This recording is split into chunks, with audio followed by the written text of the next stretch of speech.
नमस्ते सदावत्सले मातृभूमे। आज हम लोग बात करने वाले हैं कि आखिर ये जो जंतर मंतर का प्रदर्शन था इसमें खेला क्या हुआ, पीछे से क्या खेल खेला जा रहा था और इस पर आखिर ये स्क्रिप्ट चल क्या रही थी। आप निश्चित तौर से इसको सुनेंगे तो बहुत अच्छा लगेगा।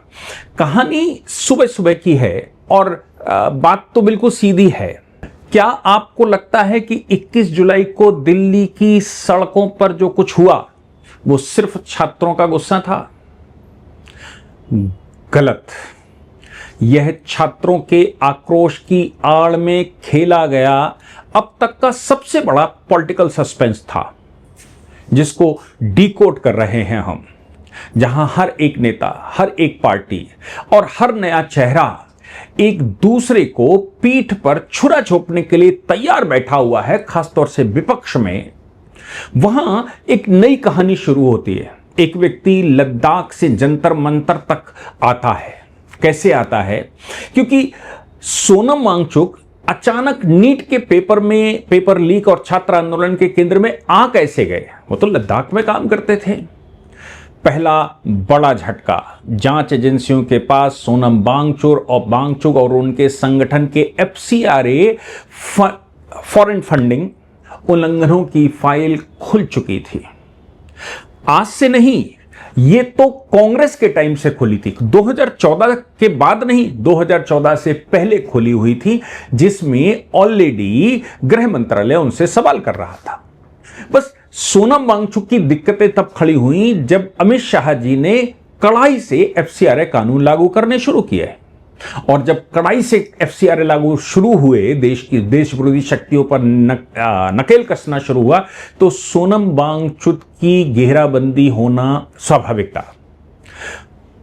पहाड़ों पर कानूनी घेराबंदी तेज हुई तो वांगचुक ने सोचा कि दिल्ली की तरफ भी चला जा सकता है, और एक व्यक्ति बलि के बकरे के रूप में ऑलरेडी एक फर्जी सोशल मीडिया अकाउंट के माध्यम से फ्रंट में आया व्यक्ति लेकर आया कॉकरोच पार्टी। कॉकरोच कुछ ना कुछ तो कर ही रहे थे, कहीं ना कहीं से तो उनकी फंडिंग हो ही रही थी, कोई ना कोई तो उनकी मदद कर ही रहा था। लेकिन अभी एक व्यक्ति ऐसा चाहिए था जो आमरण अनशन पर बैठ जाता, जिससे कि आंदोलन को बड़ा किया जा सकता था। दोनों की आवश्यकताएं थी। सोनम वांगचुक को लगा कि मैं जा सकता हूं। पीछे से खेल हो सकता है केजरीवाल खेल रहे हों, और खेल ही रहे थे। केजरीवाल अपना खेल खेल रहे थे, लेकिन केजरीवाल को पसंद कौन कर रहा था? देश में भ्रष्टाचार के मामले में 20 की 20 उंगलियां धसी हुई हैं केजरीवाल की। ऐसी स्थिति में केजरीवाल अगर उतर कर आएंगे तो कोई नहीं सामने आएगा, लेकिन कोई नया चेहरा अगर आ जाए तो काम किया जा सकता है। प्लेटफॉर्म तैयार हुआ, जंतर मंतर पर अनुमति ली गई। जंतर मंतर पर सोनम वांगचुक बेहोशी हो गए, यानी कि सोनम वांगचुक बैठ गए धरने पर। प्लान अन्ना हजारे पार्ट 2 शुरू हो गया, या केजरीवाल पार्ट 2 शुरू हो गया। केजरीवाल पार्ट 2 शुरू होने के बाद वांगचुक, जंतर मंतर, सीजेपी सब एक सिस्टम में आ गए। अब दोनों ने हाथ मिलाया और काम शुरू हुआ। दिन आया 20 जुलाई का, क्योंकि 19 जुलाई तक की ही परमिशन थी। 20 जुलाई को पता नहीं कहां से एक संख्या 1000-2000 लोगों की आ गई। कनॉट प्लेस का एरिया है, वहां अगर 10 लोग भी रोड जाम करके खड़े हो जाते हैं तो भीड़ दिखाई देती है। कैमरे लगाए गए, लाइटिंग हुई, बड़े बड़े फोटोशॉप किए गए और दिखाया गया कि बड़ा प्रदर्शन हो रहा है। मीडिया के पास भी कोई सुर्खी नहीं थी, मीडिया भी वहां पहुंच गई, और वहां पहुंचकर चूंकि संसद भी लगी थी और आह्वान कर दिया कि संसद की तरफ जाना है। संसद घेराव से पहले तो कोई ध्यान देने वाला ही नहीं है।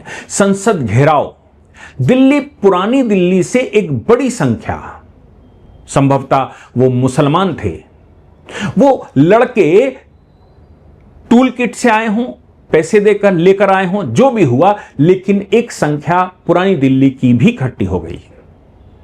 उनको लोगों ने आते भी देखा और पुरानी दिल्ली की तरफ जाते भी देखा।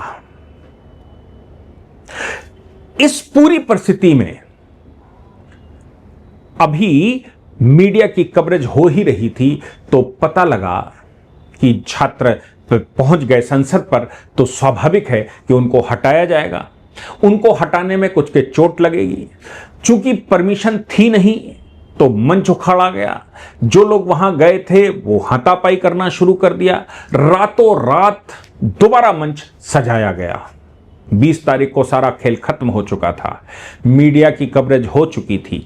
20 तारीख को सारे चैनल यही दिखा रहे थे, लेकिन रातों रात दोबारा, अच्छा ये घोषणा भी कर दी, वांगचुक ने भी घोषणा कर दी और सीजेपी ने घोषणा कर दी कि हमने जेपी नड्डा को ये दे दिया, हम 2 बार मिल लिए, उन्होंने ये कर दिया और बात खत्म हो गई। पर सच ये था कि अभी खेल बाकी था। अभी अरविंद केजरीवाल को लगा ऐसे कैसे खत्म हो जाएगा, मास्टरमाइंड तो अभी बाकी है। 21 तारीख को फिर मंच सजा, 20 तारीख को फिर लोग आए, 21 तारीख को फिर मंच सजा। केजरीवाल पहुंचे और केजरीवाल पहुंचने का मतलब था कि नई जान फूंकना, अभी आंदोलन खत्म नहीं करना है, आंदोलन जीवी अभी जिंदा है। लेकिन अब तारीख हो गई थी 21 तारीख को। चूंकि राहुल गांधी बहुत दिनों से कोई मुद्दा ढूंढ रहे हैं और आज तक जितने मुद्दे उन्होंने उठाए या ढूंढे, उन एक मुद्दे में भी राहुल गांधी सफल नहीं हुए। बंगाल से लेकर और दक्षिण भारत तक बहुत सारे मुद्दे उठाए उन्होंने, वो सफल नहीं हो पाए। अभी सीजेपी और इसके माध्यम से, नीट परीक्षा के माध्यम से एक जनता कुछ न कुछ सोचने लगी थी। कुछ बच्चों की मृत्यु हो गई, उनको भी इससे जोड़ा गया। कुछ ने आत्महत्या करी, उसको भी इससे जोड़ा गया। किसने जोड़ा, क्या किया, वो विषय अलग है, लेकिन जोड़ दिया गया। अभी एक बड़ी बात सामने आती है कि राहुल गांधी मुद्दा ढूंढ रहे थे और राहुल गांधी ये मुद्दा धीरे धीरे कोटा वगैरह में उठा भी रहे थे और सारा मीडिया तो इधर कॉन्सेंट्रेट हो गया। राहुल गांधी की पार्टी ने कहा, मेरे साथ डिबेट में कहा कि हम ये मुद्दा उठा रहे हैं और हम लगातार देश भर में प्रदर्शन कर रहे हैं, जिला शाह प्रदर्शन कर रहे हैं। मैंने कहा जहां हुड़दंग और भीड़ होती है वहीं पर लोग होते हैं। राहुल गांधी ने वो बात कैच करी। अब 21 तारीख को कोई जान ना पाए इसलिए खड़गे के घर में, राजाजी रोड पर खड़गे के घर पर खड़गे की बर्थडे पार्टी के लिए अचानक सांसदों को मैसेज गया। कुछ मुख्य कार्यकर्ताओं को कांग्रेस के मैसेज गया कि आखिर ये केजरीवाल क्यों इसको दोबारा कैश करवाने पर हैं। मामला तो बड़ा विकराल था। अभी राहुल गांधी ने लोगों को खड़गे के घर पर खड़गे का जन्मदिन मनाने के लिए बुलाया। यह बात भी तय थी कि सांसदों को लगा, लोगों को लगा कि केक कटेगा, बटेगा, खाएंगे, पिएंगे और चले आएंगे। लेकिन वहां जब वो पहुंचे तो वहां खेला दूसरा था। राहुल गांधी कुछ तय करके आए थे। पेपर लीक मामले पर उनको अभी क्रेडिट चाहिए था। हमारा मुद्दा, हमारा क्रेडिट कोई और कैसे ले सकता है। तब रची गई 2026 की सबसे सीक्रेट और सस्पेंस से भरी पॉलिटिकल राजनीति। ऑपरेशन द राजाजी मार्ग गुप्त योजना में शुरू हुआ, लेकिन खड़गे के घर पर पहुंचने के बाद जो खुलासा हुआ उसने खुद कांग्रेस सांसदों के होश उड़ा दिए। केक बाद में कटेगा, पहले पीएम आवास घेरने चलेंगे। दिल्ली पुलिस को भनक तक नहीं लगी क्योंकि पूरी योजना को मल्लिकार्जुन खड़गे के जन्मदिन के रूप में मनाना था। पीएम आवास पर सरप्राइज जिप टाई ड्रामा शुरू हुआ। पहले जिप टाई बांटे गए, वहीं पर बांटे गए और फिर जिप टाई बांधकर, चूंकि जिप टाई इसलिए बांधा जाता है ताकि एक दूसरे से बने रहें और पुलिस को एक एक व्यक्ति को गिरफ्तार करना या उठाना या धकेलना मुश्किल हो जाए। जिप टाई बांटे गए। जिप टाई बांधकर अब प्रधानमंत्री कार्यालय की तरफ बढ़ गए, प्रधानमंत्री हाउस की तरफ बढ़ गए। 3 बजे शाम को आते आते राहुल गांधी, प्रियंका गांधी, कांग्रेस के नेता अचानक पीएम आवास का बाहर सड़क पर बैठ गए। राहुल गांधी ने अपने सांसदों को जिप टाई बांटनी शुरू की। उन्होंने अपनी कलाइयों को प्लास्टिक जिप टाई से बांध लिया। मामला आगे चला।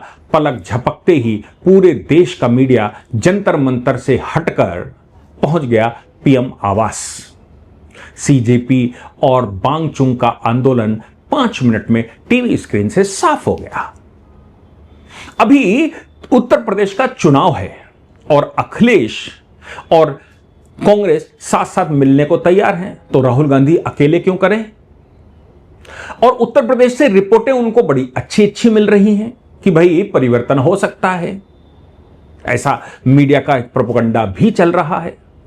तो स्वाभाविक सी बात है, राहुल गांधी अकेले क्यों? क्योंकि मेन माइलेज तो अखिलेश यादव लेंगे। राहुल गांधी ने सीधे आह्वान कर दिया अखिलेश यादव को। अखिलेश यादव भी तुरंत जंतर मंतर छोड़कर पीएम आवास के बाहर राहुल गांधी के साथ खड़े हो गए। यूपी में सपा और उनका गठबंधन हो सकता था, इसलिए अमेठी, लखनऊ, बाराबंकी, उत्तर प्रदेश के कई जिलों में समाजवादी पार्टी और कांग्रेस के कार्यकर्ताओं ने प्रदर्शन करने शुरू कर दिए। क्यों? क्योंकि पुलिस ने पीएम आवास के बाहर से इन सबको उठाया और उठाकर दूर ले जाकर छोड़ा। 5 बजे उठाया, 3 बजे ये लोग गए, 5 बजे उठाया और 5 बजे उठाकर 8 बजे इनको दूसरी जगह पर छोड़ दिया, जैसा हमेशा से करती आई है। अब ऐसी परिस्थिति में